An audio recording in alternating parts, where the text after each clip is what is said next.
बघतो आहोत जम्मूतील बीएसएफने मोठी कारवाई केली आहे, त्याची ही दृश्य आहेत।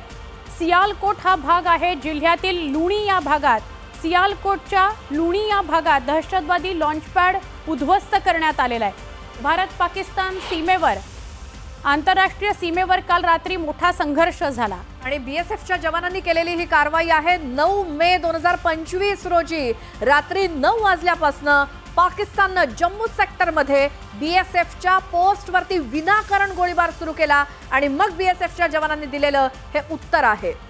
पूर्ण लॉन्चपॅडच उद्ध्वस्त करण्यात आलेला आहे। भारतीय सीमा सुरक्षा दलाने त्याला चोख उत्तर दिलेलं आहे।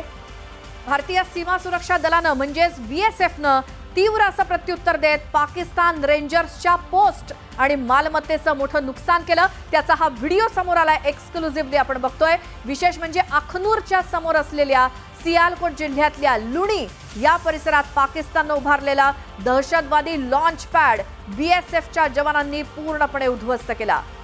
लॉन्च पॅड उद्ध्वस्त केला की काय होतं हे आत्ताच आपल्याला चाफेकर सर सांगत होते। आमचे प्रतिनिधी प्रशांत लीला रामदास यांना विचारूया। प्रशांत, बीएसएफने मोठी कारवाई केली आहे आणि त्यांचा एक लॉन्च पॅड उद्ध्वस्त करण्यात आलाय, काय सांगाल? बरोबर आहे सुवर्णा, जर बघितलं जम्मू काश्मीरमधील जम्मू सेक्टरमधील बीएसएफची ही मोठी कारवाई आहे। सियालकोट जिल्ह्यातील लुणी भागात जो दहशतवादी लॉन्चपॅड खडकून पाकिस्तानी लष्करनी दहशतवादी उभारला होता तो पूर्णपणे उद्ध्वस्त करणार आहे।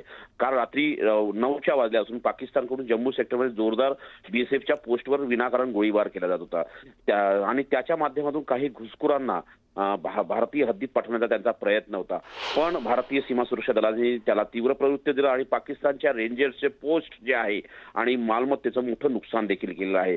अखनूरच्या समोर असलेल्या सियालकोट जिल्ह्यातील लुणी परिसरामध्ये हा जो दहशतवाद्यांचा लॉन्च पॅड उभारला होता तो बीएसएफने संपूर्ण उद्ध्वस्त केला आहे, निस्तनाबूत केला आहे आणि त्यांनी म्हटलेलं आहे, बीएसएफने स्पष्ट त्यांच्या प्रवक्त्यांनी म्हटलेलं आहे की